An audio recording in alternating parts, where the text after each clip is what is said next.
drinking wouldn't have allowed me to explore this other area of me, and kind of was keeping me at this level. Like drinking, when you're drinking a lot, never elevates you. It never progresses you forward. All it does is just keep you here. Keeps you here. You know, you never have heard anybody ever say that I am really glad I started drinking again.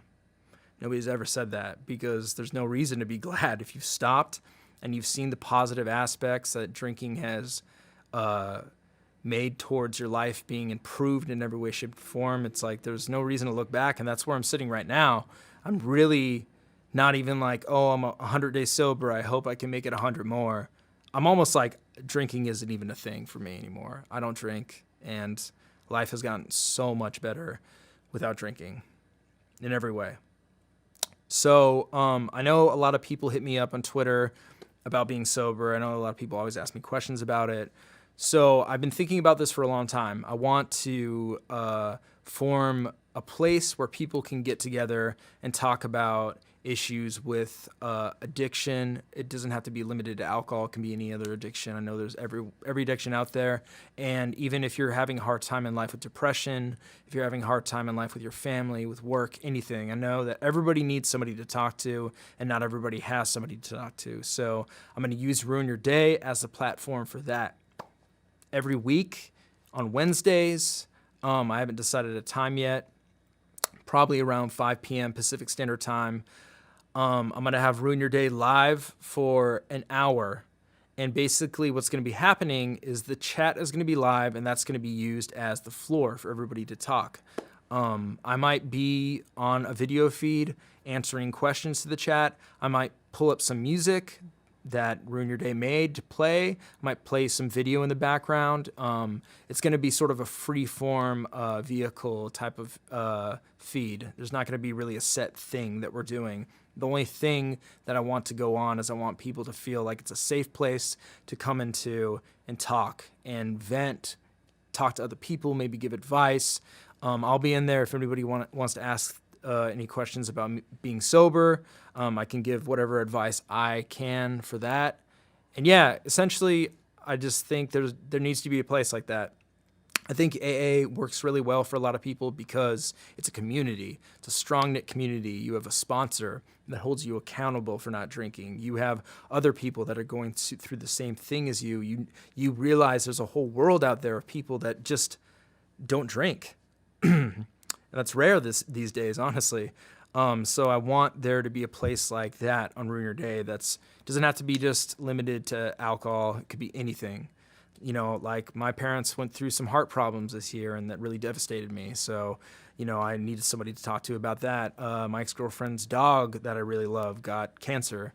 My close friend just had cancer. So it's been tough for me as well this year, and I'm really thankful that I've had Ruin Your Day to talk to you guys about battle rap and forget about the troubles in my life, but I want to give back, and I want to create a platform where we can all come together and sort of be each other's shoulder to lean on every now and then. So just wanted to make this video to talk about me getting sober, my experience with it.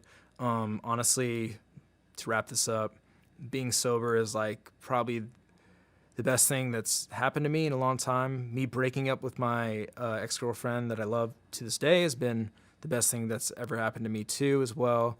It's really like jump-started me to make big improvements in my life that I'm really proud of. And yeah, I mean, I think anybody out there that's struggling with addiction, the first question you need to ask for yourself, if you're thinking that you might have a drug problem, alcohol problem, any sort of problem, is if I'm asking myself if I have a problem, I might have a problem. Do you want to take the next step to solving it? Do you want to get clean? Do you want to get sober? And all I can say is being sober is amazing. It's great. I would never trade it for anything. It works really well for me. Other people can drink responsibly. I'm not one of those people. I can't drink responsibly at all. So yeah, guys, I just want to thank you all for helping me through my year of sobriety. You guys really made a huge difference in my life. I want to thank everybody out there that supported Ruin Your Day, all the patrons, all the people that did a watch episode, all the guests, all the people that tuned in for watch, everybody that bought merch, everybody that bought music. It means the world to me. So thank you guys.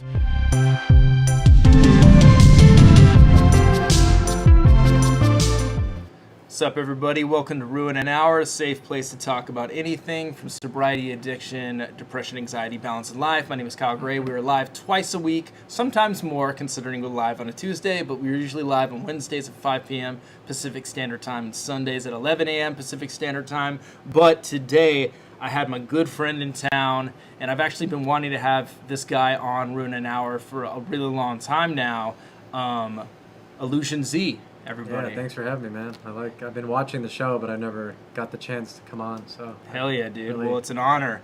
Likewise. So, a lot of people know Illusion Z for being a battle rapper. How long did you battle for? I think I'd say like 2006. No, I did my first freestyle battle in 2005. But I'd say 2005 to like the Tantrum battle in 2012, I think. Okay. Yeah, that was 2012. And then I think I hit I just didn't know where to go with battle rap after that, so I just kind of took a break, and then, that's what happened. Word. But a big aspect to your character right now, since you came back and started doing these videos with Ruin Your Day, the random video, is you're sober now. Yeah. And how long have you been sober for? Since 2010, so that's 10 years now. Been sober for 10 years. Yeah, and it kind of flies because I don't know. That's incredible, dude. Congrats on that. Thank you, yeah. That's big. Well, you have 2 years, right? Yeah, but I don't have 10. 10 is wild, man. Few people have done something for 10 years. Like, you do realize, like, there's, like, few people that can even say I worked at my career for 10 years. Yeah, you know? I never thought of that. That's crazy. Yeah. So it's something to be proud of, man. It's know. really incredible. So, like, let's just, like, lay it all out there if you want to. Yeah. And we were just talking before this. Like, I've known you before you got sober. We got drunk together. Yeah, we've been drunk together. A lot of times. Yeah, for real. And I was a lot later to the sober lifestyle than you were. What made you want to get sober? I think, well, actually, I didn't want to get sober. Like, it wasn't something I thought. This is what's funny, too. I remember at some of the Battle of the Bay after parties, yeah, like, Tantrum or someone wouldn't be drunk. And yeah. I'd be like, what's wrong with you, bro? Like, why are you not? I remember thinking that, and I'm like, I used to think that, too, about yeah, and I'm like, that didn't drink. I was like, how can you just not drink? Yeah, because I'm like, but he is someone who never tried alcohol. So I'm like, he needs to try it. And I would, like, think in my head, like, if Tantrum just tried alcohol, he'd, like, completely transform into like a super person. You know? Like, he'd be like super Tantrum, you know? Yeah. He'd just go crazy and like, I don't know, man. It's funny to me that I actually ended up getting sober because it got so bad. But I'd say, you know what? Like, this is what's funny. I started drinking when I was 14. Like, I had my first drink. It was at actually, my mind recorded exactly what it looks like. So I was at a dinner table and my parents were sitting there, and they'd invited some family friends over who like made their own wine or whatever. Yeah. So we're sitting there. I remember the music playing. It was like dimly lit, and we're all eating. And then I remember my mom said something. It got brought into question whether I tried alcohol yet. Yeah. And then so they, these family friends of my parents were trying their new wine, and they're like, "Give Chris can have a sip. He's like old enough, you know." Yeah. So I tried this wine, and I remember taking a sip of it, and I hated the taste of it. But then, like, that feeling kicked in, you know, like, where it's like my skin feels like cotton, and I'm like, I like, it was the best day of my life, you know? Yeah. And I remember I went upstairs, like, listened to some music. It was better. Like, everything was better, you know? Yeah. And that didn't last, obviously, you know, it like turns on you, you know? But at the time, like, that's what hooked me in. And dude, real talk, man. Oh, and then another time, like, a couple years later, I drank Bacardi with, like, a couple of homies or whatever. And I remember I had like 4 shots of Bacardi, and I was like a king, you know? Like, I was exactly, like, I was in heaven, dude. And I thought, oh, I could just drink 4 shots of Bacardi my whole life. And, like, but I was always, like, kind of anxious as a kid and stuff, and, like, never felt like, I always felt out of place, you know? And then, like, I felt like I arrived when I drank. Like, I felt like I'm at home, and complete relaxation, you know? Yeah. I could do anything. I had, like, you know, balls the size of melons. Like, but like, just, you know, the bravery. I love the bravery, you know, because I was kind of like a shy person, you know. Always kind of like soft spoken and shit, you know. Yeah. And also like writing poems and rapping like kind of brought me out of that. Yeah. You know, it was like a way to, and people really into that. Yeah. So it helped me open up to do that, and that was my way of kind of getting things out, was like through writing, and because I did spoken word actually before I even started rapping, you know. But yeah, I would even go to like open mics drunk and stuff like that, and Yeah. I didn't always go Because turn up. you felt like you needed that. You're like, Oh, I yeah. need to be that liquid courage to get on stage. To get where you need to be. Yeah. You know, but then sometimes like I was always trying to find the balance of like what is the right amount of like alcohol to get me to where I need to be, I guess. Yeah, You know? for So I don't sure. get sloppy drunk and then like Yeah. pass out, you know. Yeah, I mean, there's definitely been a lot of things in my life that I would do that I like, oh, I need to be a little buzzed because it goes better. Like, I'd use that excuse. Oh, it loosens me up. Yeah, but you'd say you'd say little buzzed. Yeah. And then it, and then you just get and then it gets to the point where it's like, oh man, like I'm like on the beach somewhere. Yeah. Like, Yeah. I had like a super high tolerance when I drank. So it's like what's a high tolerance? I mean, I thought I did, but basically all I did was like I got kind of like a little bit quiet when I drank, so I'm quiet in general, so people like wouldn't really know I was drunk, and I used to be really prideful of that, like, oh, like I'm such a good drunk because people don't even know, you know, and that's a terrible thing because then I would just drink all the time and in situations I'm not supposed to be drunk in, like at work. Yeah, I'd be yeah, like yeah. wasted at work. And people probably would know, but I'm like, they have no idea I'm wasted over here. I didn't have a job, bro. Like, I was a student, but like, so what happened was I got the grades in high school that I needed. Yeah. And then I got accepted to UC Santa Cruz with almost a free ride. And I like blew it because of my drinking. Like, I mean, I was getting the grades at the beginning, but then like the partying was so much. Were you partying in high school? Were you drinking in high school? I didn't drink hard until, I'll tell the story if you want. Yeah. Okay, so a bad thing that happened to me was, man, when was it? I think it was like junior year of high school. And damn, dude, I haven't talked about this ever. I got so drunk. I was at school. Okay, so like the school I lived at in Stockton, I went to school in Manteca, which is like a while away from Stockton. Because where I lived in Western Ranch in Stockton, and Western Ranch High School is just for 9th graders. Okay. So I had to be bussed off to like Manteca because I was a 10th grader. So it was a 10th grade. And I remember like I just had a bad day at school. I was like not feeling it. I'm like bored, you know, and I'm like I hit up my brother and I said, let's go get drunk. And he's like, I know these girls that have some like vodka. We can just take their vodka. I'm like, I don't want to hang out with the girls. Just steal their vodka and we'll like drink it, you know. So we like go to these girls' houses and I like emptied this big water bottle, and he filled it with the vodka. And I remember drinking it straight. And I couldn't do that later in my drinking career, but I was drinking vodka like straight. I remember the bottle was like down to here, and we're in front of his high school. Yeah. And I black out and I wake up and there's like my dad, a cop, and the principal. And I just remember my dad like slapped me across the face. He's like, wake up. And then I remember being in the hospital. Whoa. And then I remember being in the hospital, and then I remember being in like my bed, and my mom is standing over me, and she's crying, and she's like, "How could you do this to us?"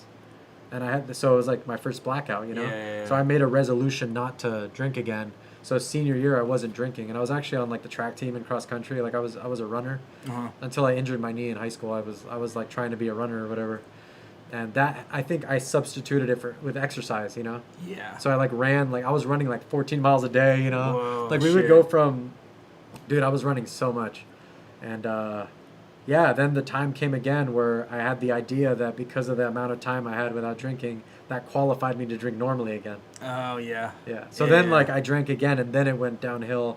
And then when I got to college, it was like, bro, I got there in September in the dorms. And this was mainly paid for because I always got the grades, you know? Yeah. But I got into the dorms. Within a month, they kicked me off the campus. Oh, what? Just because you're partying so much? No, because I was like they wrote on a paper that I was a threat to the community. Yeah. So then they said you can go to your mailbox, but you can't come back. Like, you can only go to, because UC Santa Cruz is divided up into different colleges, right? Yeah. So I don't know if you know that. I didn't. But it was like College 10, College 9, Kresge. Like, Tantrum went to like Kresge, I think. Like, it was just divided up. And then I wasn't allowed on that specific college, so I could go to class, but I wasn't allowed there. And of course, I get drunk and go back there anyway, holler at a bunch of chicks, you know, and like get kicked out, scare them away or whatever. Yeah.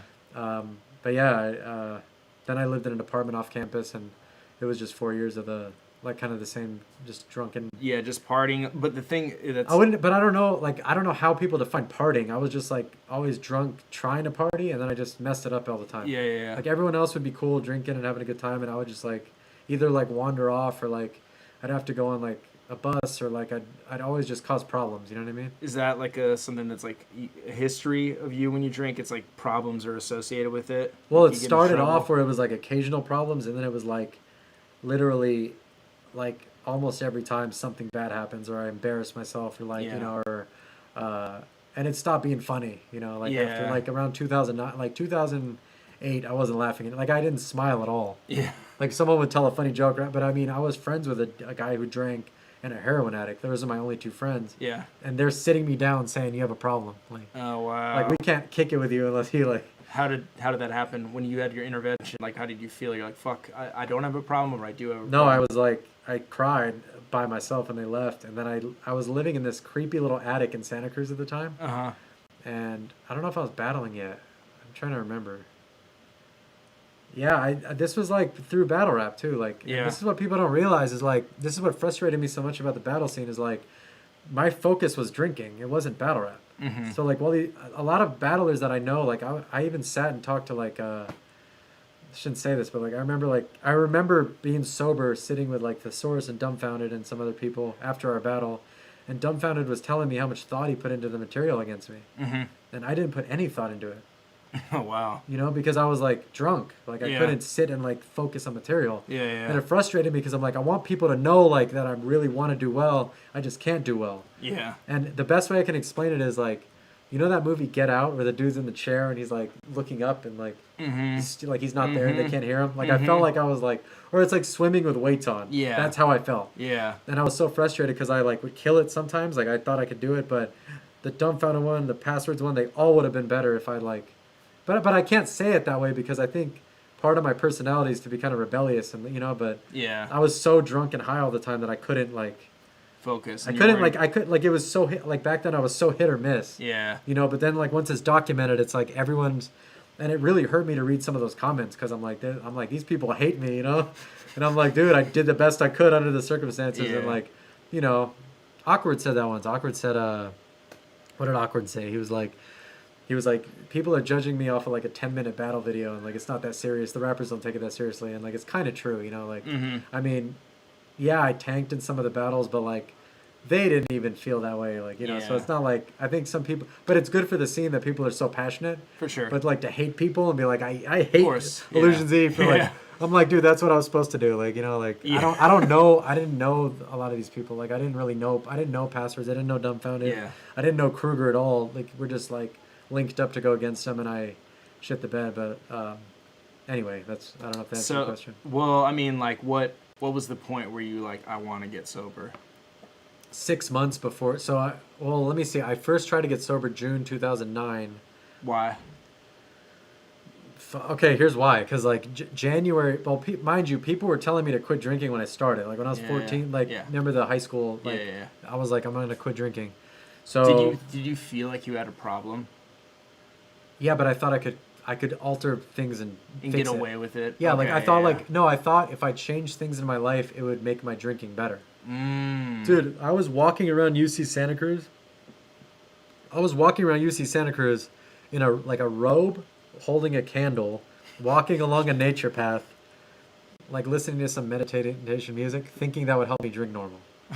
Like if that's not crazy, like I don't, you know. But Yeah. anyway, so 6 months. It was like January 2009 when that intervention happened. Mhm. And I said, I'm just gonna quit. Like I said, Cold I'm just gonna turkey. quit. Yeah, I'm just gonna go Yeah. cold turkey. Yeah. So I like locked myself in the attic and like didn't do shit. Like I was just like, I don't know what I was doing, dude. It Yeah. was like no one would have wanted to see me. Like, but I was like fucked up, like sweating, like I was hallucinating a little bit. So you definitely like were having crazy withdrawals. Yeah, but I mean, I think it took till day 3, and then I think day 3 I snapped Mm-hmm. and I got drunk, and I remember I walked into like a Taco Bell.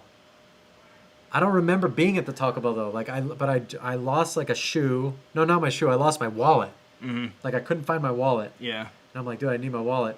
But without my wallet, I decided to go visit my friend Artie in Hawaii. Like I'm just gonna go to Hawaii and just like fuck Santa Cruz, right? Yeah. And this is like I don't know. Probably before the unorthodox phrases battle, like around that time. I don't know when that was. It's too blurry. But so I like wake up at the airport and like part of my head is like it's a little hurt. I think it was dripping blood a little bit.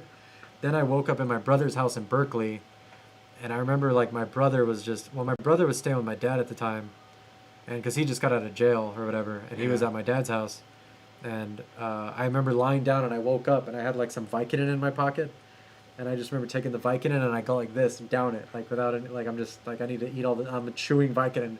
My brother looks over at me and he's like, "You got a fucking problem." And he never told me this. Like, it took years, but he's just like, "You have a and the way he looked at me, like he was like he was looking at a monster, you know. He's like, "You have a fucking problem," like that, like you have a fucking problem, like. Yeah.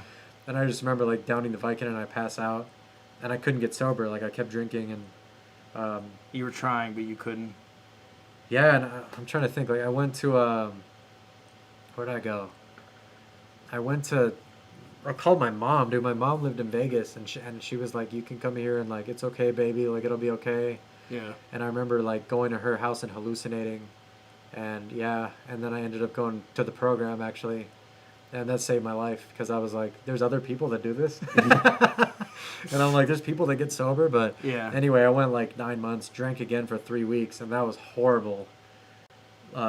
You relapsed and drank again. Well, I got this girlfriend sober. Like I ended up dating someone sober, and I think she thought she was an alcoholic, but then I got drunk and like I remember like being drunk and I drank mouthwash at my dad's house, and I blacked out off the mouthwash. What? Yeah. You drank mouthwash to get drunk? No, I don't know why. I think I was trying to get drunk off the mouthwash because I didn't have money for alcohol.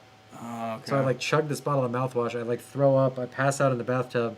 My dad, who was actually talking to me, like, my dad would always say stuff like, you know, you can control it. Like, he never understood the drinking thing. Yeah. He looked at me and he's like, yeah, you need to get help.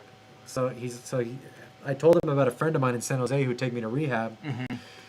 And yeah, he's my friend Josh, and he was like, you know, they have a free rehab in San Jose. So, and I was living in my dad's house in Vegas. So he said, my dad got me a plane ticket and then gave me $200 and said, I know you're going to drink with this, but just get to San Jose. Because once you're in rehab, it'll be okay, right? Yeah. So I'll tell this story because it was like my journey to rehab, or like my attempt to go to rehab. What was I going to say? Going to rehab, San Jose. Yeah, so I start drinking at the Chili's. It's a Chili's at the airport in Vegas at 8 in the morning. Nice. So I start drinking, and you know they give you the beer and the shot? Yeah. So I take the shot, start drinking the beer, and then... Of course, I like to get on the phone when I drink, so I call my girlfriend. Or I mean, she was my ex, I think, at the time. Mm-hmm. I call her and start cussing her out, and I'm being a dick, you know. I'm just like, fuck you, bitch, blah blah blah. You're a horrible person. Like I'm gonna kill you. God. I don't know what I was, but I mean, I'm drunk, you know. So like, she doesn't know, but she'd never seen that before. Yeah. So I like call her. I'm like, blah blah blah, you know, just like going off on her, you know. Mm-hmm. I call a bunch of other people. I board the plane. I'm drinking on the plane. Like trying to hook up, like holler at the stewardess, like whatever, like she's down, you know. But I was totally talking to her, like she's over there. I'm like, hey, you know. And she's just like, hey, you know, but like eyeing me to see if I need to be like arrested, you know. And you're like, she's down, yeah. I don't know, dude. But then I get off, I land, and I go to this little bistro. It's like a little restaurant at SFO at San Francisco Airport, and I don't know why I didn't go to San Jose. I was at the San Francisco airport, and I think my friend was going to pick me up. I think he was in San Francisco at the time, and he was going to drive me to San Jose, right? Mm-hmm. So he's going to pick me up from the airport. So I go to this bar. I like reach behind the bar and steal a wine bottle, put it in my bag, like balls, dude. Like I just have balls when I drink, you know? Yeah. So I reach over, steal the wine bottle, put it in the your bag. Yeah, I put it in my bag. And then, like, I'm sitting next to this dude trying to act like I know about, like, the market and economics and shit. And I'm just, like, mouthing off to him, like, yeah, you know, like. And then I, like, convince him to buy me a Long Island iced tea somehow. Maybe to get away from him. I'm like, oh, I need that, you know. Yeah. So I remember downing. Mind you, I'm, like, been drunk since 8 in the morning and on the plane and I land. Yeah. Down the Long Island. So I'm looking, like, fresh. Like, I have this, like, new hoodie on. Like, I actually look really tight. I had, like, Jordans on and, like, these new jeans. Yeah. So I'm walking. And I remember I grab my bag, I walk, I leave the bistro and I'm walking, black out, I'm in the ambulance, black out, I'm in the hospital. And all my clothes are cut off and I'm covered in like vomit and I pissed myself. Whoa. Yeah, and so like I'm strapped down and they put like tubes in me and stuff, so they like, I don't know what, they do the IV and all that. Yeah. And I look over and they're like, I look over at the security guard And the security guard is there, and he's just like, man, you're just like me. Like, I drink just like you, bro. Like, he's like, you'll get through this. You know, it'll be good. You know, one day you'll rise above this, and like just all this crazy. And I'm like, that's an amazing thing for somebody to say. Yeah, but at the time I was like, he's like an angel, you know? Yeah, because I'm like, I just like, and like drinking like that, especially because I really wanted to go to rehab. Like I didn't want to end up in the hospital, right? Yeah. But and I smoked cigarettes at the time, so I actually had cigarettes on me. They what was I gonna say? They let me go and they gave me a paper that said refrain from excessive alcohol use or some bullshit. You know what I mean? I'm like, oh, this is gonna help me. Yeah. I go outside. I don't have my phone. Oh, so I have no phone, and I remembered my brother's girlfriend's number, so I call from like I don't know, like a payphone or whatever I called from. Yeah. This was in 2009, so I know there was a payphone. Yeah. So I called my brother's girlfriend, and he goes, they're like, fuck, fine, we'll pick you up. Like, fuck, like they're so pissed, you know? Yeah. So they finally come pick me up. They don't say a word. They don't say a word to me, right? Yeah. So it's a quiet ride on the way back, and I'm just like praying. Like, I don't believe in God at the time or anything. I'm just like, I really hope I can just stay sober. And the next day, my brother and his girl, and then this other chick, who I'm like hooking up with her or whatever. I'm hooking up with my brother's girlfriend's roommate, right? But it's just like a sexual relationship. It isn't, whatever. Yeah. And I had some of those where it was just, it meant nothing, you know. But I'm just like drunk, having drunk sex with this girl, and I can't. Or wait, what was I gonna say? Yeah, I drank. She was drinking, so I drank. I remember this girl and I wanted to like have sex with her, so I'm like, oh, I'm gonna get drunk too. Yeah. And so we hook up drunk, and then I couldn't stop, man. I just could not stop, and it was scary.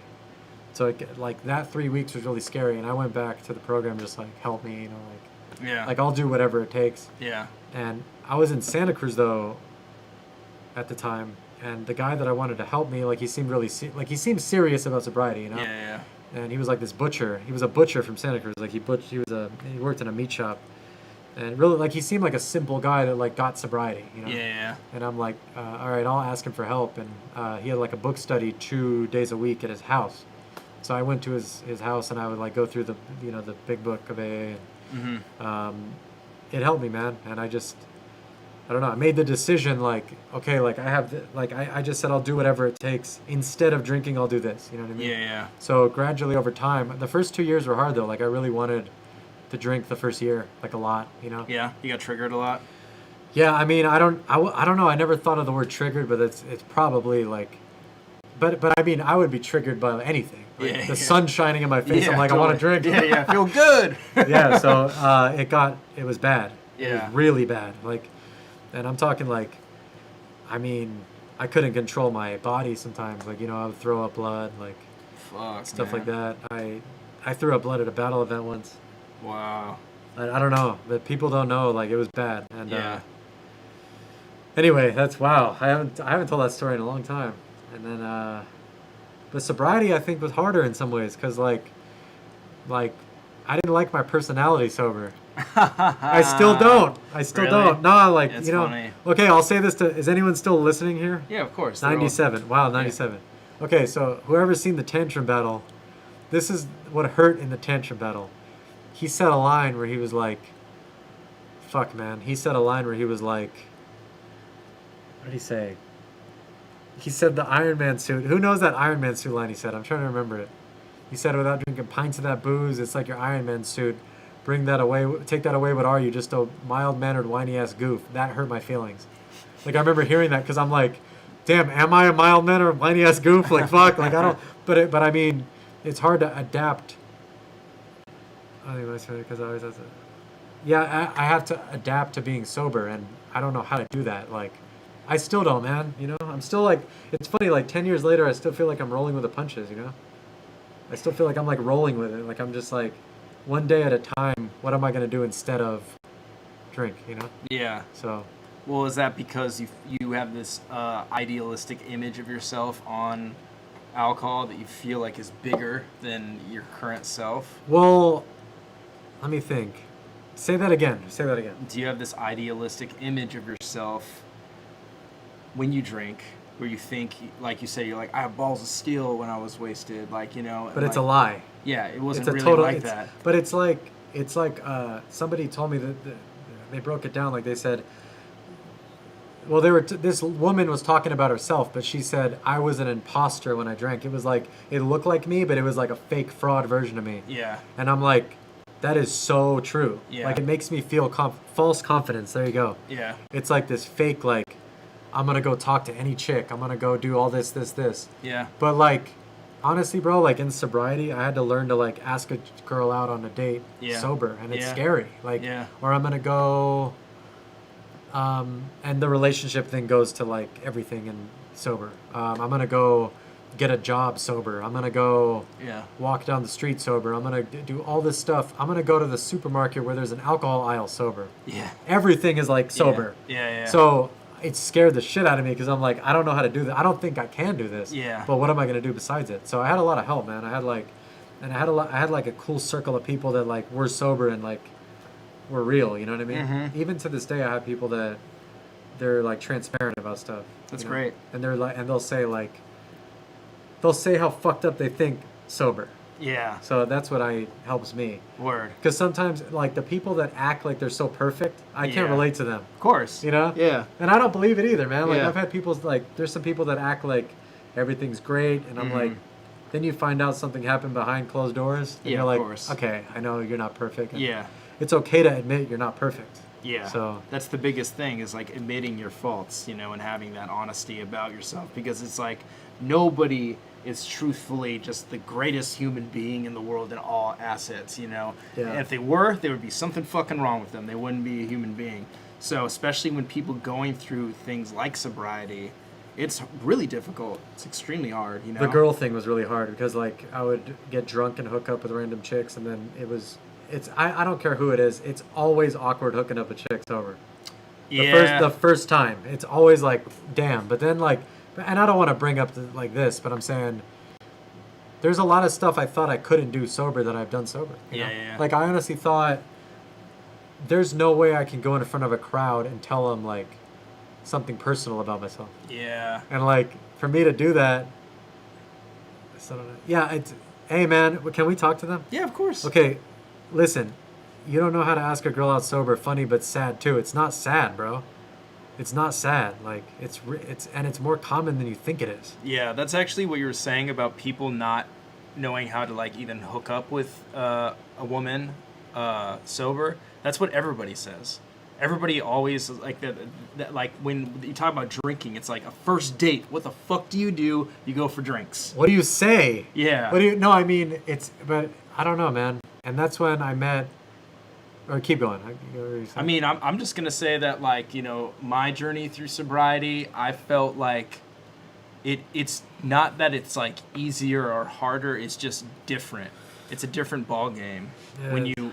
And I don't know. I feel like I'm more confident when I am sober than when I am drunk because it's like I think of like things I did when I'm drunk, even like hooking up with women. It's like I don't even remember those times. It's like not even being able to recall is like a terrible asset to your confidence. We got to talk about this. This is okay. For you guys in the chat, this is really interesting because this is what I never thought. Like, okay, I'll go through something sober and I'll have this delusion that I'm the only one that's going through it. Mm-hmm. Do you ever have that? Mm. I'm like, oh, I'm the only person that's like feels awkward right now. Like everybody who's like been an alcoholic who's felt sober has felt that way. Yeah. So everyone in the chat, you all need to like realize that I felt that way too. He felt that way too. You know what I'm saying?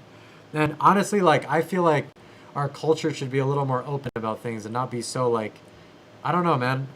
Like we're in this era too where it's very, you know, people are very like to themselves and like I feel like they need alcohol to open up.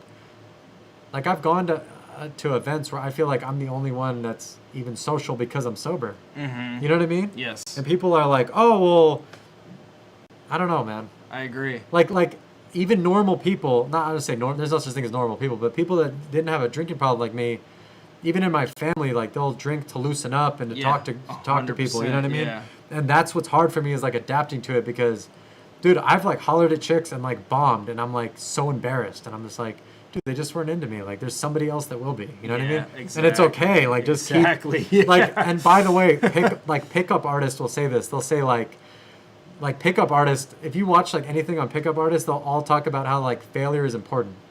Yeah, but that's with everything. No, but I'm saying, yeah, but I'm saying even they will say that. Yeah. And these are people that are coaching this shit. You know what I'm saying? So Yeah. they'll say like, someone will reject me or like, and it's all like trial and error, dude. And Yeah. honestly, when I was reading comments for some of my battles back in the day, dude, I was humiliated. You know what I mean? Because I'm like, these people don't know that I just like a day before this battle, I was at the BART station with my head cracked open. Mm-hmm. You know what I mean? Like Yeah. people didn't think that. I had my head almost cracked open at the Fremont BART station, and I had this like big dude, like I don't know what, but he's like, in a fight? No, he was like a tough dude, just like looking at me like a baby drowning or something.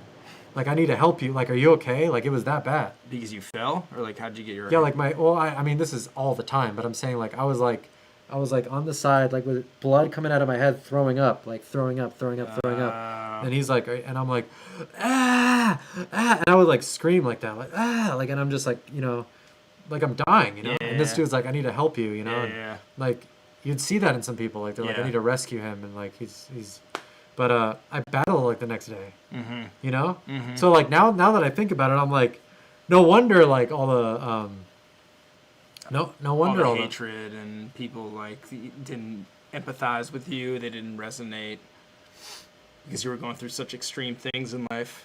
Wait, how should we address? Can we answer some of this stuff? No, of course. Okay, let's anybody see. you want to talk to? I'm really happy you guys are sharing this. I've been sober for 3 months. That's amazing. Like, and by the way, and I don't like when people downplay their time because I couldn't get 3 days.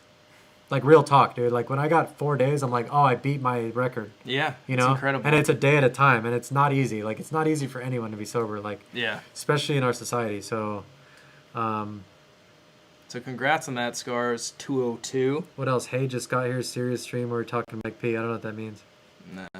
How should friends address a friend with a drinking problem? How would you do that?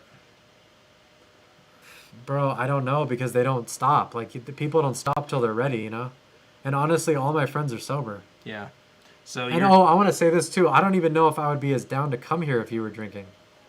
Oh yeah, well of course. No, but I mean. Oh, just in general. No, but I'm saying when I found out you were sober, I'm like, that's crazy. Like, Yeah. Avocado sober, like. Yeah. No, I mean, I'm just like that. Like, how easy will that be? Because Yeah. like, I'll show up because I used to watch this show and get a little like intimidated because I'm like, Yeah. people are smoking and drinking, and I'm Yeah. like, when you're Let sober. me ask you this. Yeah, go ahead. Let me ask you this.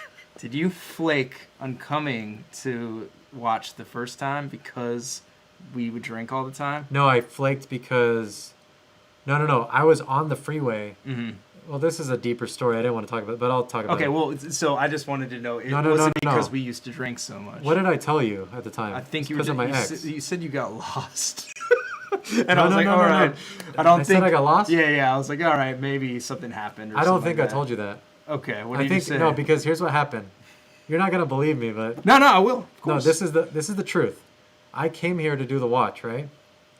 And it was like Dirtbag Dan, Lush, and you. And I remember I Yeah. wanted to do it so bad. Yeah. I told my ex, I said, this is my kid's mom. I said, I really just want to go to LA because we're going to Disneyland. So I said, I just want to take some time out to do that. Yeah. And on our way here, she's like, oh, we got to go to our aunt's, or like, we have another plan. Yeah. And we got in this fight about it. Yeah. And I got pissed. And I'm just like, you know what? Just whatever. Yeah. That was what happened. Okay. Word. So, and then I'm like, I need to redeem myself. And I think I flaked again. No, you only did once. Only one time. Okay. But regardless, I know what you're talking about because I actually like that this show exists because I can go back and look at footage of myself when I really drank heavily. And a lot of the things you're talking about really resonate with me because it's like I used to think that I did need alcohol to be open to talking on camera. And like specifically the first time I got really drunk, and I think the most drunk I've ever been on the show on Watch was with Diz, Hollow, and Roan. And what were you watching? Ilmac versus Big K. And then we watched like 4 other battles. And that was back in the day when we used to watch a lot of battles. So wait, that specific watch, do you remember what happened? So I was nervous because Diz is a very big personality. And Roan, I'm a good friend with. And I didn't know Hollow that well at that time. And Hollow was like one of the biggest battle I want to say rappers. something about that, but go ahead. So I was nervous about having them all on the show once because this was super new, and How new is the show? this was like the 3rd episode, The Ilmac Big K watch was your 3rd episode? Yeah. That's crazy. Yeah, and it was live too, so I was like super nervous, So I just got wasted because I was like, I'll just fucking drink. And like what you're saying is I didn't have a limit. I was just like, oh, I'll get buzzed, like drunk, you know? It was like I went past it. And Diz roam left, and it's just me and Hollow, and I'm fucking smashed, slurring, and he's trying to leave, but I'm like, let's watch another battle, like trying to like keep him there.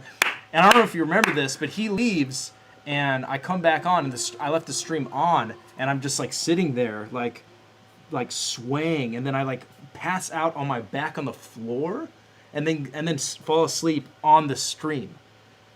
And so it's like, I used to like literally think I needed that to be confident, you know, to do things, you know?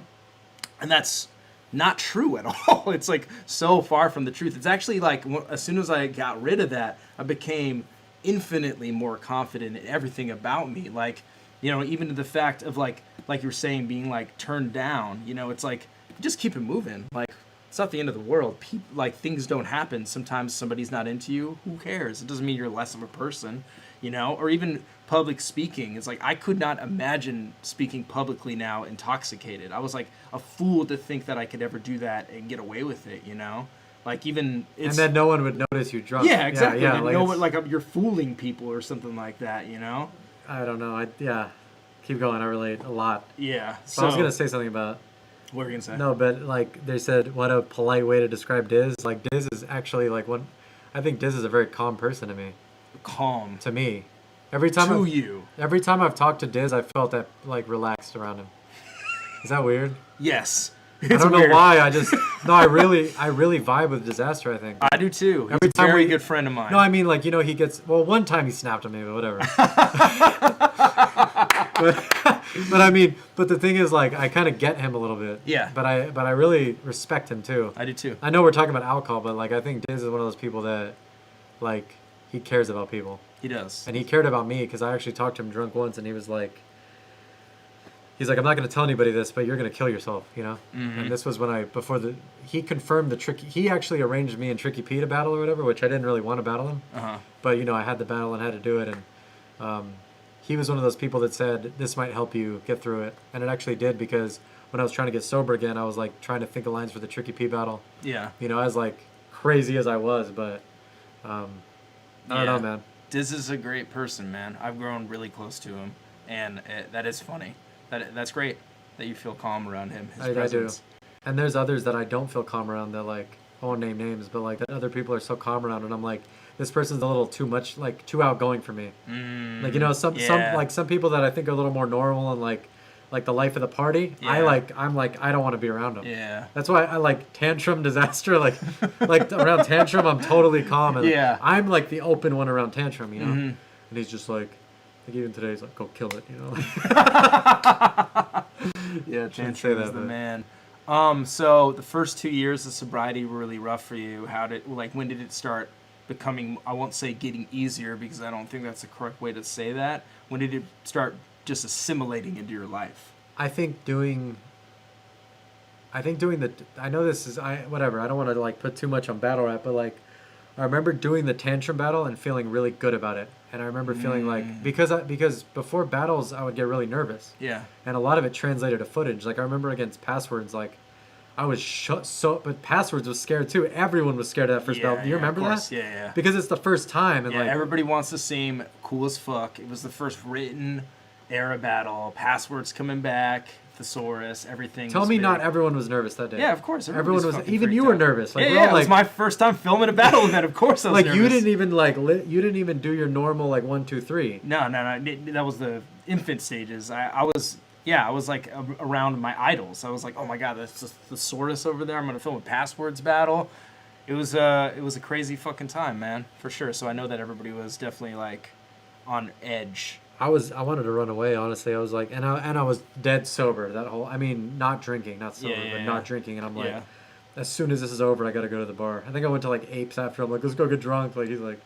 But that was the culture, honestly. Like, that was the thing back in those days of the battle events. It was like around getting drunk after your battle. Like, go get wasted. Boom. But I didn't notice like certain people. I thought everyone drank the way I did. Yeah, and they didn't. Yeah, totally. Yeah. You know what I mean? Yeah. Like, I'm like, this person babysat their beer for an hour. Like, Yeah. And I thought they were like, Yeah. And I'm just like, I don't know, man. Yeah, for real. Should we answer some of this? Yeah, for sure. Yeah, Tantrum is a very respectful person, man, and like, he actually is. I don't know. He's always been there, man. So he's a good friend of mine. Does anyone have a question or? Yeah. Has quarantine made sobriety easier or harder for you? I mean, it's been 10 years, so it's the same. I mean, I don't. Doesn't affect you. Well, I mean, what about you? Well, I mean, I will say, I mean, I don't know. I guess I'm trying to like not err on the side of like being a little arrogant in my sobriety, but I'm never tempted ever, and I don't even think about drinking ever in my life. Like, do you think it could happen again? Do you think you could? Yeah, definitely, 100%. And it probably will. Honestly, are you scared of that? I do have dreams about drinking, and I'm scared. Like I dream sometimes that I'm drinking a beer, and I'm so let down in myself, and I'm like, why did I do this? This is not worth it. This is so stupid. I had those for 2 years, bro. Yeah. Straight, just like I woke up in chills once, just like it's over. Yeah. Isn't that crazy? Yeah. But then you know it's a dream. Then you're like, oh fuck it. Well, it's fine. Everything's You have cool. this relief, but then I'm like, talking about this makes me realize why I'm sober. By the way, because like sometimes I forget. Like I'm like how bad it was. Yeah. And it's really important to like tell the story. I think. For sure. Yeah. Yeah. I mean, I like literally look back on like my drinking, and there's such like a knee-jerk reaction to drinking that I feel like I would never get to the point of me even like picking being like, I can drink this, you know. There's been like times I've like given people beers in my sobriety, or like opened a beer for somebody, and I know that's like kind of like faux pas. I've done it before, yeah. But it's like it's kind of like makes you feel good that you can do that, and you're like, this holds no power over me, really, you know. Yeah, I don't smoke weed. I don't do anything. I mean, I thought of getting on like actually it's funny, a couple years into sobriety, I thought of going to a psychiatrist and getting a medication because of like anxiety or whatever, but I just kind of just do stuff, and that helps with if anxiety. that time comes, well, I mean, like if like you're afraid to do something and doing it anyway, then the fear kind of goes away. Exactly. You know what I mean? Most of the fear of anxiety is having anxiety. So if you start to do something, just do it bad. Like, just do it badly. Nothing. It's not gonna fucking kill you. Like what? Like rapping? Anything. Rapping, working out, painting, reading, learning, anything. Just do it bad, and you'll get over it. You'll get over the anxiety. I'm so hard on myself, dude. Like, it's crazy. I'm too hard on myself. You have high expectations. Well, because I had such a, like, I don't want to say mediocre battle career, but like, I can't even watch some of those joints, dude. Like, I actually have never watched the Dirtbag Den one. Really? Never. Because you feel like you did so terribly? Well, this is funny. A lot of people don't know this. I'm not going to name names, but I've talked to battlers who've done the same thing. They never watched battles. Oh, yeah. Tons of people do. Yeah, they're just like, I'm so embarrassed by it. And then, like, when I've heard that, I'm like, it's not so bad. Like, yeah, we've all, like, kind of, you know, and then certain people don't understand why I said certain things. Like, I'm going to say this before this is over. I watched the Fresco battle back, and there's, like, pure insanity in my writing in that battle. There's things that I did in there that I thought were good that weren't. But I honestly think it's a product of my alcoholism. And I know that's so crazy, but people aren't going to understand that. But that's how it is in my life too. Like, I thought, I'm going to roll up on this chick and say this. She runs away. See what I mean? Yeah. Like, in my head, I thought it was normal, and your perspective is so skewed. Yeah, like, I'm being a gentleman. They just don't realize what a gentleman I'm being. Yeah. See what I'm saying? Yeah. Everyone's afraid of me, but I think in my head. So, like, I'm insane in regards to, like, alcohol for sure. But I remember, like, sitting there trying to write stuff, and, like, I'm like, this is good. Like, I honestly thought, like, I'd done some performances where I'm like, I'm going to body this person, and they bodied me. Mm-hmm. And I'm like, how did that happen? Yeah. And now I look back, and I'm like, of course I got bodied. Like, what the fuck are you talking about? Yeah. And it started slowly becoming better writing. Mm-hmm. And, like, it got to the point where I'm like, damn, this is actually, like, for the most part, like, I don't think I had one that I'm like, this is perfect yet. But I think I'm onto it. Yeah. I think, like, sober, like, I understand things a little better than drunk, you know? Oh, yeah. 100%. Like, yeah.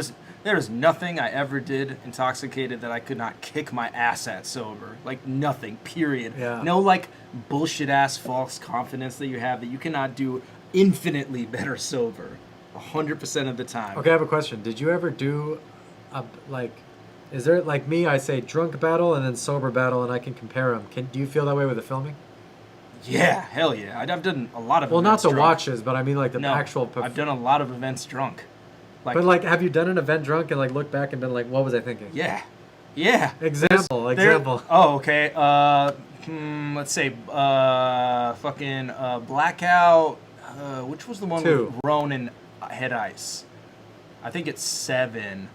So There were 7 blackouts? Yeah, there's 8. That many? Yeah, yeah. Well, which you were on 2, right? Blackout 1. No, but you know what's 1. funny? Blackout 2 is the one you had those crazy intros that were dope. Yeah, I wasn't drunk on those. Those were great. I only started drinking during events later when I started really becoming like a pretty bad alcoholic, and started doing tons of other just bad addictive things. But there'd be times I literally, I think it was Blackout 7, that I walked away from the streaming center to get a fucking drink and to drink at the bar with people. I'm getting paid to do this, and I'm at the bar while Pass and Ness are rapping. The stream goes down for fucking whatever reason. Wait, during Pass and Ness? Yeah. So during Pass and Ness. Enes or Nestle? Nestle. He also battled Enes. You were drinking at that time? Yeah. Damn, time flies, dude. Yeah, for sure, man. I've only been sober for 2 years. It hasn't been that long. Well, it is long, but yeah, but I mean, up until that 2 years, I started. Before you say that, I don't mean to put all drunk people into the same umbrella. If I do that, I apologize. You're right. I speak for myself, but go ahead. Yeah, we're not trying to say everybody. Yeah, no, not everybody does this, but yeah, but we did. Yeah. But yeah, I walked away from the streaming, like my console where I'm supposed to be at, what I'm paid to do, and the stream went down, and obviously nobody knew how to get it back out. Everybody was panicking, and the customers that are paying to see the pay-per-view couldn't see it because I'm fucking drinking. Okay, I got you. It's all good. I was just trying to clarify, but yeah, that's scary, man. So I've done things drunk, and now that I'm doing them sober, I'm just like, man, I'm literally like cremating myself on everything I used to do drunk, like fucking working out. Dude, the shape I'm in now would beat the fucking shit out of the shape I was when I was drinking. But you thought when you were drinking you were in great shape. Yeah, when I was drinking, I was like, man, I can like lift heavy. You know, I'm like, you can't run though. You're not actually in shape. You know. Yeah. I thought that like I had a good outlook on life, and it's like fuck no. You know, my mentality was good. I thought I was happy too. That's the biggest thing. The false sense of happiness. Yeah, man, that's. And you're not. You're miserable. Like, why are you drinking? Why are you trying to escape it then? If you're happy, you can just put the alcohol down and you're still happy, right? So. And on top of that, it's like a craving I can't kick. Yeah. Like I have this like insane craving to drink. I remember sitting there and being like, I don't want to drink this, and I'm craving it so much. I'm like, it's like I'm like a slave. Yeah. That's scary, bro. It is scary. Can we answer some of these? Yeah, of course. Go for it. All right. How do I scroll up?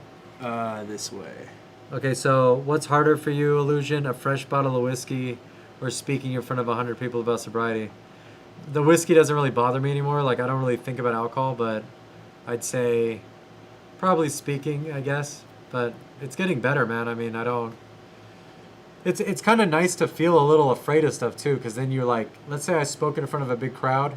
The payoff is bigger. Of course. If I had no fear at all, like... I know people don't look like they're nervous at battles, but that's kind of the payoff of being a performer. Everybody is nervous before battles. But it's a good nervous. It's like I'm doing something nervous. Productive, and like when I'm done with it, like I have this, like you have this rush, like where you're like, man, I just. Yo, good. It's good to be nervous before things. It would be bad if you cared about something and you're just like, that means you don't care if you're not nervous before something. Yeah. A certain level of anxiety is necessary for survival. It's and important. The payoff is like a rush, you know? Yeah. What else? Can you talk about some ways your life improved after being sober for 10 years? That's like, I mean, you can't compare though. I mean, after everything I said, like... Everything. It's not even... Because to me, it's not about money. It's not about, like... Bro, people talk about my drinking like it's like a... The only people that ever reference my drinking now are like my dad and my brother, and they like don't even talk, like they don't remember it. They're just like, oh yeah, haha, it used to be like some like thing from the past, you know? Mm-hmm. It's like fairy dust, dude. It's like it's not. It's just like, but I remember a time when I wanted to get sober so fucking bad that I'm like, I'll do anything to do this. Yeah. And I told I remember I told this neighbor in college like, oh, I'm gonna get sober, and she laughed at me. You know what I mean? Yeah. Like no one would laugh now, but I'm saying back then it was like. Me sober didn't make a lot of sense, you know. And yeah, word. Was it alcohol, or did you have other addictions you struggled with? I'd say I have an addictive personality. Like, not, I don't want to say personality, but I was really into like Ambien, Vicodin, cough syrup. Yeah, like I would like spike NyQuil like in my drinks. Like, I'm not gonna lie, you know. Yeah. Not like I put the bottle of NyQuil in like a big gulp cup, put some ice, and throw like some, I don't know, tequila on it. And weird, like, I don't know. Mm-hmm. I would mix anything with anything. So with saying that, do you stray away from certain things now because you think you have addictive tendencies? That's an excellent question. That's a really good question. I don't know, man. I think a lot of people struggle with sex and like girls and stuff like that. Like, I mean, yeah, I'm a sex addict, so I definitely like with you over that. But I mean, that to me is like, I really like to like anytime I'm thinking like that, I try to like do something productive, you know. And that's like, for me, like I like to like write, so the writing will really take me out of that, you know. Yeah. Especially, and the thing is too, like, I've heard people talk about like sexual health and like not being like promiscuous, and like I was really like, well, I mean, there was a lot of times I wasn't getting laid drunk because I was so like fucked up, you know. Mm-hmm. Especially at the end, I couldn't pull anybody, so it's like, I'm not gonna sit here and act like I was pulling all these chicks at the end, but I'm saying when I was pulling chicks, I was always drunk to initiate it, you know what I mean? Yeah.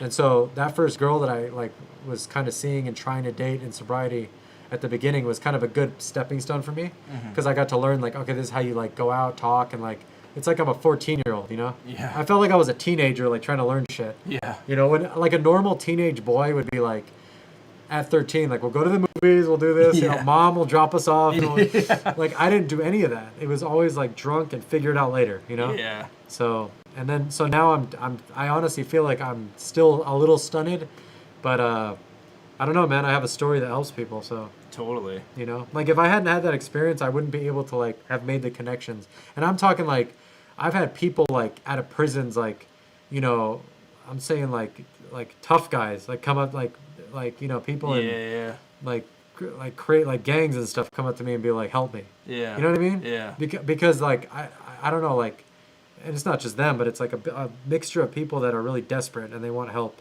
Mm-hmm. And I've actually been able to help them. That's incredible. You know, I didn't have any drinking friends. I had those two friends, but I mean, we kind of, I guess we stay in touch, but they weren't really. Someone recently lost a pic saying. Anyway, I don't know. If moderation were an option for you, would you choose it? Or do you think being sober just a better... Bro, I was trying to moderate when I was 12 years old. I mean, 14, so... Yeah. Yeah, Can you moderate your drinking? No. I wouldn't want to either. Okay, can you control and enjoy your drinking? No. Well, like, explain. Can I control and... Can you set a limit of, like, I'm just going to drink 5 tonight? No. Like... That was my issue. I could never drink... If there was a beer, I couldn't just drink half of it and be like, that's okay. I just need half. I'd drink the whole thing and be like, where's the other 6? Where the, you know, like, what else do you have, you know? Have you ever had that moment where it's the last beer in the fridge and you have to get it? Oh, yeah. And you mug it and you're just like I'll sit there and I'm like I have mine, but I'm like, I'm going to finish it. And then when it's done, I'm just going to like run to the fridge. I did that once and left a party. Like I took like 3 beers and left. Oh, wow. I'm like, fuck this. Damn. But anyway, question, what is your creativity like without drinking? Way better. Like what you said. Yeah. Dude, and this is what's funny. Like I thought, there was a point where I thought maybe I need some weed or like this. And like, bro, like when I sit there and like, I actually started doing some meditations, like where I would find them on YouTube. Like I'd listen to like, I don't know how this sounds to everybody else, but like sounds of the rain, sounds of nature. And I'd like just try to get to a point where like I was just like totally at peace, you know? And like maybe focusing on like whatever, just the music, you know? Yeah. And I would think of some crazy lines, man, you know what I mean? And like the stuff I'm thinking of now, like unreleased material that you guys will see, you're gonna like it, you know? And I'm actually a lot more proud of what I'm doing now, you know? Yeah. Especially like, I think my writing style's better. I think like my topic matter's better. Totally. So, yeah. Yeah, the content. I don't know if you feel that way about your filming, but. Yeah, no, I feel everything about me is better. I don't want to say better. I just feel like more proud. Like you're saying, I'm more proud about the path I'm on, which just seems like something you're saying. And yeah, I mean, I think everything's improved. Like I said, I can't think of one thing that was better. And I think it'd be cool if like everyone in the chat, like I don't know. It's I don't know if you want people to do this, but like, I think I'm gonna try to get some people to go on the show on to watch this because I think, I've gone to meetings, I've done other things. I think this is a good like, another outlet for people. And I'm glad you feel that way, man. Yeah. Because do you still go to meetings? Yeah, but not as many as I should. How long did you go? For a while? No. I mean, I've been going for 10 years. Okay. So I never stopped. But like, Yeah. this is my problem with like, I mean, I have my gripes with like, I don't think anything's perfect, But like for me, like with AA, right? Yeah. Like I'm gonna do this as best as I can, because I don't really have another option.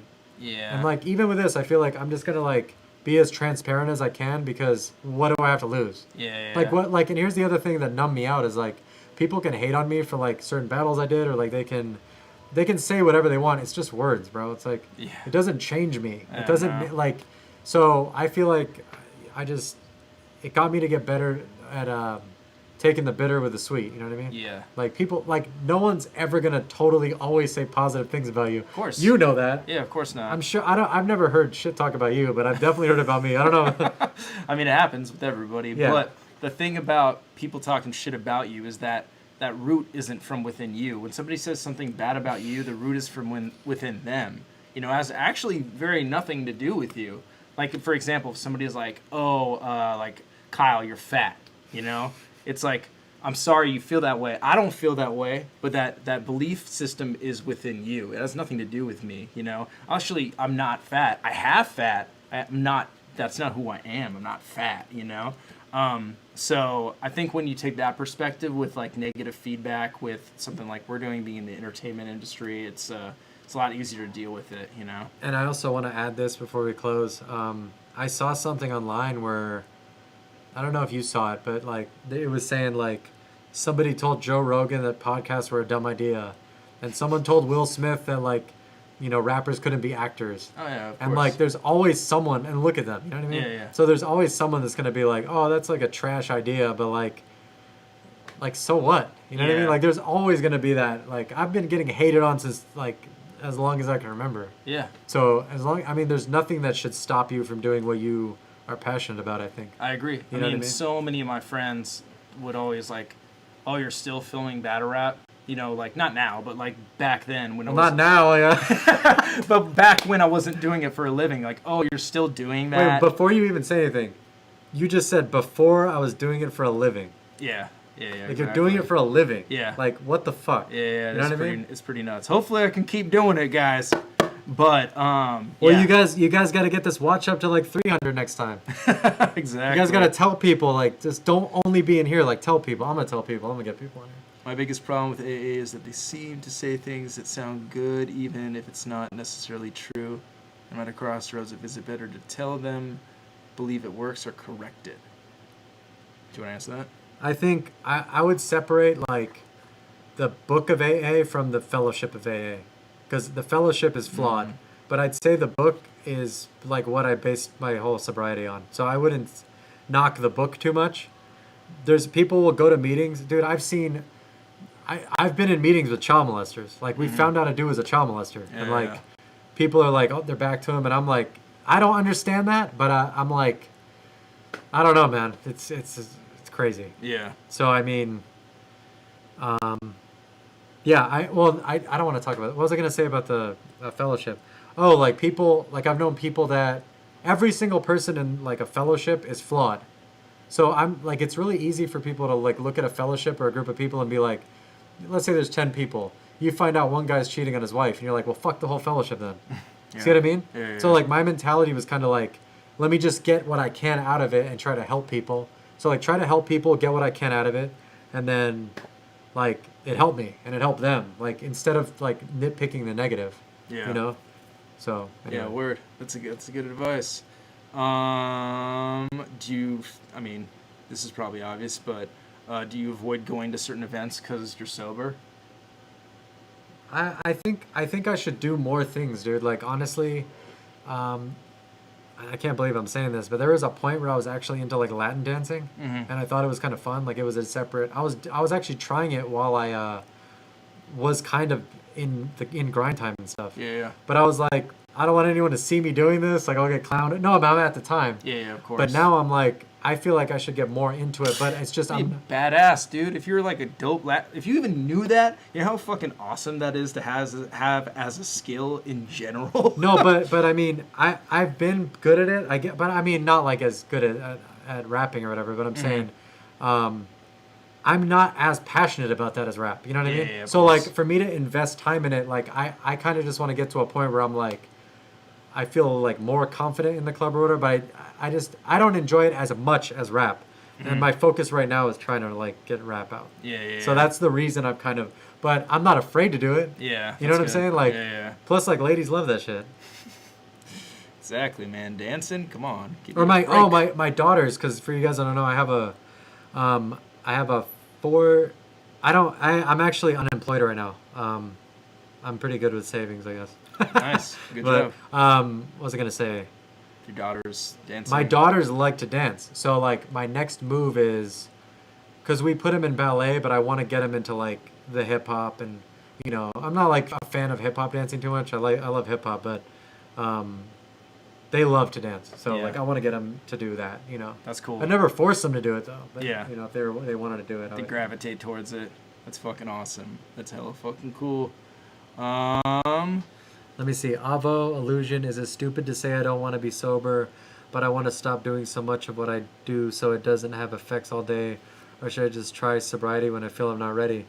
I don't know, man.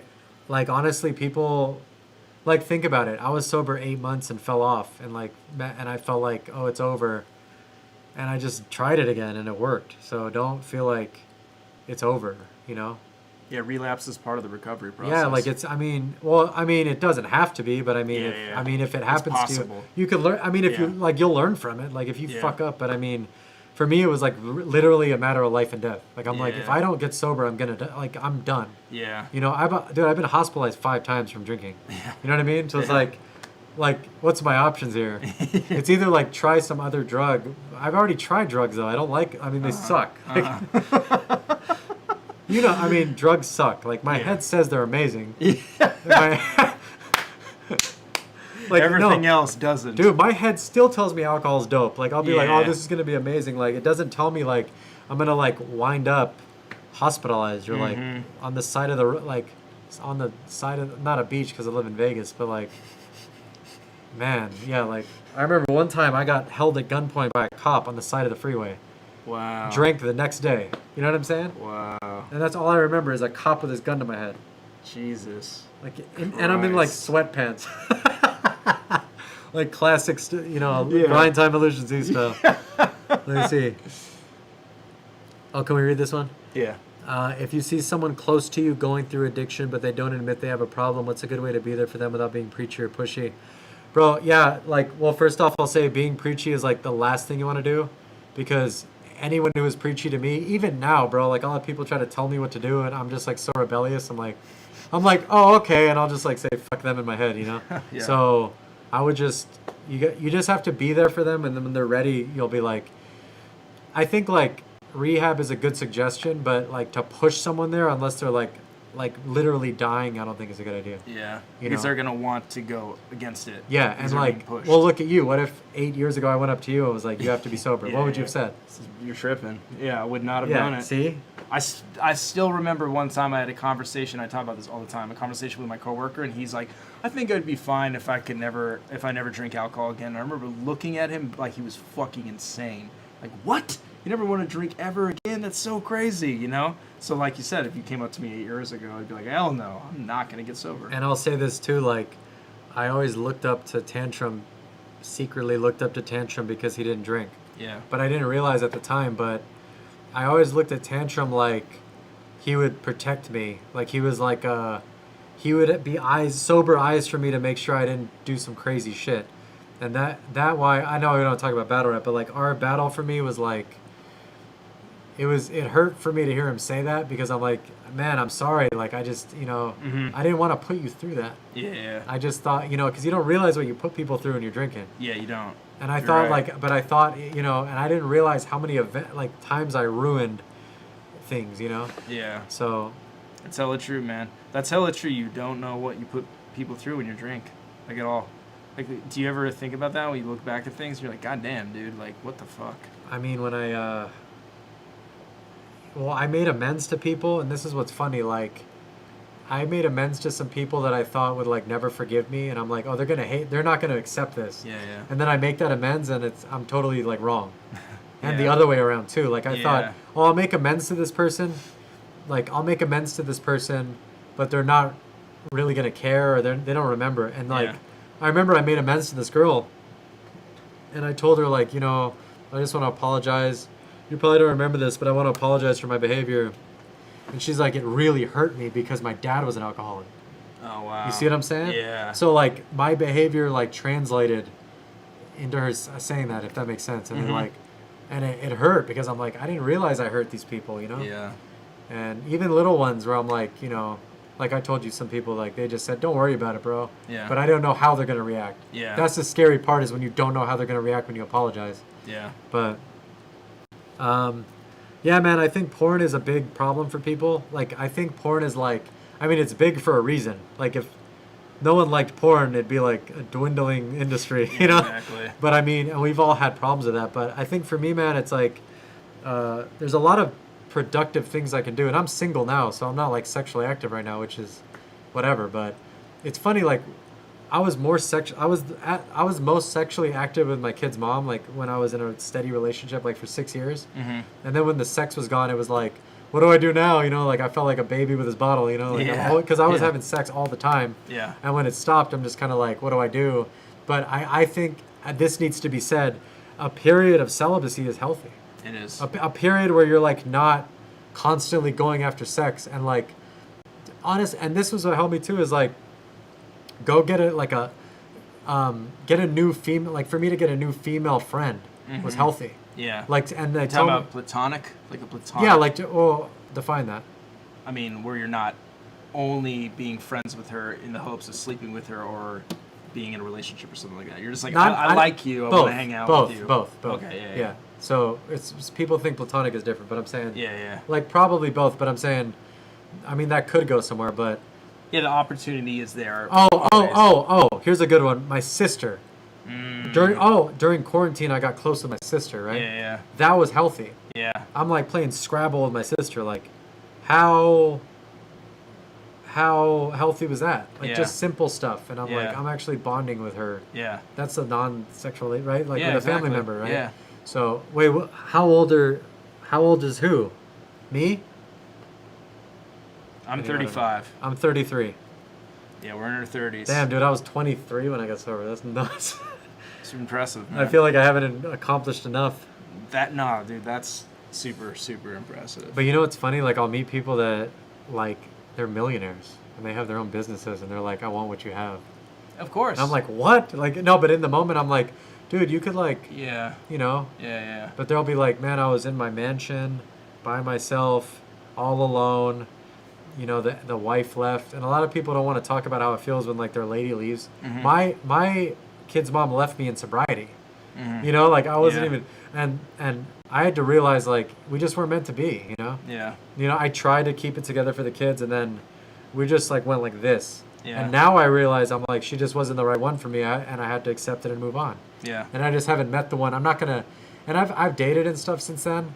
Like the last one I dated, like I'll go through these like 3-week dating, you know. But the last one, I'm like, I'll know quicker that like it's not gonna work out. So instead of trying to keep her as a slave for sex, I cut it off, and I'm healthier about that. Like I know how to cut off a woman when I know it's not gonna go somewhere. Yeah. You see what I mean? Yeah. Whereas opposed to back then, I'd be like, no, I need to keep you just to like for me. So you can sleep with somebody. But even then, it's just like I'm just gonna keep you around so I can, or what? Yeah, probably that. Yeah. But I mean, now I'm like, I'm not gonna keep someone in my life that doesn't. It's not a fit. You know what I'm saying? Yeah. Even with friends, like I've cut friends off even in sobriety where I'm like, this is complete dead weight to me. Yeah. Like I fuck man. Okay, you guys, I cut someone off a week ago that I knew for 10 years. 10 years, right? Wow. And I cut him off because I knew it was completely dead weight. Yeah. You know? Yeah. And I was on the phone with him, and he's talking about like who he wants to have sex with, and like, and I'm not criticizing him, but I was like, this is dead weight. we're not growing as friends. And I never thought of that before. Yeah. You know what I'm saying? Yeah. And who's to say, like, if you weren't sober, would I... Well, you wouldn't even have the show. Yeah. But, I mean, I'd be like... Maybe if you were drunk, I'd be like, let me record these verses and get the fuck out of here. Yeah, exactly. Who knows? Yeah, totally. You might feel that way, too. Yeah, we wouldn't vibe at all. We wouldn't vibe. Yeah, I'd be like, oh, I'm afraid that, like, someone will try to get me drunk or, like, maybe something will tempt me, you know? Yeah. I don't know. It just makes me feel like safer when I'm like around, you know. Of course. Does that make sense? Of course it does. So yeah, it makes total fucking sense. Hell yeah. Do we hit the limit? No, man, we can keep going. It's whatever. You guys got any last questions to ask? Ruin a 3 hour. Yeah, he's trying to drive back to Vegas tonight. We thought we would do this before he gets on the road. But I wanted to like relax before I hit the road. You know what I'm saying? So this is like a good way. I feel a lot better. Hell yeah. So Sean asked, when you were 8 months sober and relapsed, did you start over? Yeah. That's when I asked this guy who was like serious about sobriety to help me, and then it helped. So start over. Yeah. I mean, it was just a day at a time, though, man. I don't like to think start over. It's more like I had to just take it a day at a time, even sometimes an hour at a time. Like, okay, what am I going to do for this hour instead of get plastered drunk? Yeah. As simple as that. Like, oh, like I'm going to go for a walk. I'm going to go like write something dope. I'm going to go like make a phone call to someone I haven't talked to in a while. Yeah. Anything. Like, yeah. And what I noticed is like things got like I get more out of it. Mm-hmm. You know? Yeah. I mean, I should say this because fuck that. But like, I remember one time I was falling off, like, bad, right? I'm just, like, in my head, I'm, like, I'm being self-centered as fuck. Like, just in my head, like, oh, what am I going to do with the day? And, like, when it gets like that, I remember I saw this homeless dude, right? And I do that, like, this is an easy way to get out of your head is to, like, just go feed a homeless person. You know what I mean? Yeah. And I know people say that, like, oh, if you talk about it, it didn't happen. He still got fed, so fuck that, you know? So Word. I went and, like, I went in the store and like bought him like a bag of groceries. Yeah. And like I walked out feeling like amazing. Yeah. You know what I mean? Yeah, of course. And like that little stuff like that, I'm like like for like a whole day I felt like I didn't think about myself, you know? Yeah. So like there's little things you can do that really help about that. So yeah. 100%. What was the other question? I didn't see. Oh, I saw how's living in Vegas being sober. How's living in Vegas and being it doesn't, I mean, there's good sober people in Vegas, man. You know, it's not. Can we go back up? There was one I wanted to see. Okay, let me see. Thank you, Salute Illusion. When Ruin Your Day Studios happens, will you return for a battle? Never. I'll never. No, I'm just kidding. Nice. That's going to be revealed in the future. Let me see. Or we can keep going back. Let me see. I wanted to say it's good to see you, brother. It was great to see Illusion do that thing with Random a while back. Can we expect any more stuff from you? Yes, more stuff's coming. Hell yeah! Yeah. Let's go. Yeah, more stuff's coming. What the fuck you think he's here for, bro? What the hell? Actually, there's... And I'm going to tell you guys what, like, I'm more proud of my content now than I feel so good about it. Like, I'm happy about it, you know? Hell yeah. And I remember, like, and this was a thing I want to say, too. Like, there was a point in my battle career where I felt like I don't even want to do this, bro. Like, like I did a battle. And like, I don't really even want to write this. I'm just gonna like, I just want attention or like, I just want to. I have to like, I don't want to. I hate to say this, but like, even with Fresco, I'm like, I have to do this because like it's gonna be. I mean, I thought it would be dope, but I'm like just like going in the motions, you know. Yeah. Now I feel like I'm really passionate about it, and I'm like really excited. So. Hell yeah. There was another question I forgot. I know a lot of AA types usually say you have to get to rock bottom to get sober. Do you think that's true? What do you think? I think it's not wise to say you have to do anything in life. I know that I got to a pretty bad spot. It's what drove me. But I think other people, you don't have to, you know. Like, you don't have to get sober. Yeah, you don't have to get sober. Yeah, like, if you don't, if you're happy, like, I have people, like, here's my problem with the program is, like, some people I'll talk to, they'll go out and they'll smoke some weed and they're happy. I'm like, good for you, bro. Like, yeah. Or, like, or a girl, too, I knew that did it. I'm like, good for you. Like, if you're happy doing it, I mean, I don't know any, like, tweakers or heroin addicts that are like that, you know? Like, they're all fucked up. Like, I mean... They're not living healthy lives. Actually, I mean, you know this, but I had a friend named James, and I was, like, really close with him. Mm-hmm. And he, you know, he was really big. I want to say this too. I had a friend named James. He was like a big dude, right? Mm-hmm. And oh, thanks, Danny Myers. I never met you, but I want to meet you, man. Like, you seem like a good dude. Yo, the bar god, he just went fucking insane at Ultimate Madness. Wait, I want to say this, Danny Myers. Danny Myers, are you in the chat? Is that really Danny Myers? Yeah, that's Danny Myers. Okay, so Danny Myers, I think I saw you at an event in Vegas, and I don't know, man. Like, I don't think I was in the right place. Like, the social, like, I don't feel like I was like in a social mood. But I wanted to meet you. I just don't think I was like really ready to. In that day, dude, I just didn't want to really like meet people. You know what I mean? So I always wanted to meet you, and I respect what you do. So hell yeah, he's a great fucking guy. And I saw him against. I remember I saw him because the thing is, the way Danny Myers writes is a lot different than like, definitely a lot different than me or like other people. But I like respect. I like seeing people do stuff I don't do. You know what I mean? Yeah. Like, and Rum Nitty, I really like him too. He's. Yeah. We all like do. him? You don't No, like I him? love him. He's the fucking goat. Him and Solomon was. Woo, yeah. Criminally underviewed. I know we're not talking about that, but that was. I like to watch some battles sober too. Like, I want to say this. Like, I started enjoying stuff more sober. You know. So I'll watch like a battle sober, and I'll feel like I catch everything different, and my mentalities. I mean, I think a lot of the content could elevate with some people. Like, I don't really like when I was 21, it was like we would say a lot of negative stuff, and I'm not saying I don't like negative stuff, but I don't know, man. Like, there's just certain people I really, really like to watch, you know. Yeah. So, and sober too, like where I'm focused and I can really watch it. And one of my favorite verses was "Oops" against Daylight. Woo. Yeah, that was like I watched that and I'm like I was like about to cry because super powerful. I have daughters too, you know. So yeah, word. So what were you gonna say about your friend James? You were saying my friend James was big. Yeah, so he would get. I met him when I had a year sober, and he would always get sober for like a year and then go back out. Mm-hmm. But he was so big, and I'm talking like 3 times of you big. Yeah. Like, he was big. Like, this dude looked like Johnny Bravo, you know.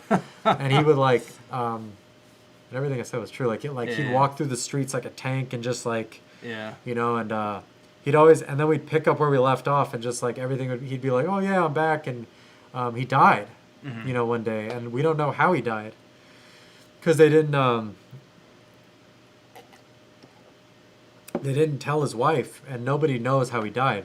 Yeah. So there were rumors about how he died, you know, and one was he got shot by the cops, one was he was shot up with Thorazine in the hospital, and he was one person where I'm like, man, like he's a sober friend I have. That like, well, I'm glad he's my friend sober. Yeah. And when he died, I'm just like, man, like it's hard to mourn people sober, you know. Yeah, it is. And then I actually had my sponsor die 2 years ago, and that was really hard. Yeah. Because he was like my dad, you know, and like first sober date, first sober job, like everything, he was there, you know. Yeah. And I used to work in food and beverage, and that was like a bunch of alcohol, you know, like. Yeah. Dude, I remember I got a job at a restaurant at 2 years sober. This was after I like did the tantrum battle. It was like a fancy place where I was making a lot of money and stuff.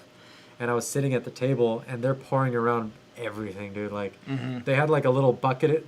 This is what's funny. They had a pour bucket in the middle of the table, banging, like, dude, these beautiful girls that I'm working with, you know what I mean? And I'm like, I could totally get drunk and like whatever, but yeah, I mean, anyway, like they're sitting there with the bottles, and you're supposed to drink it to know how it tastes.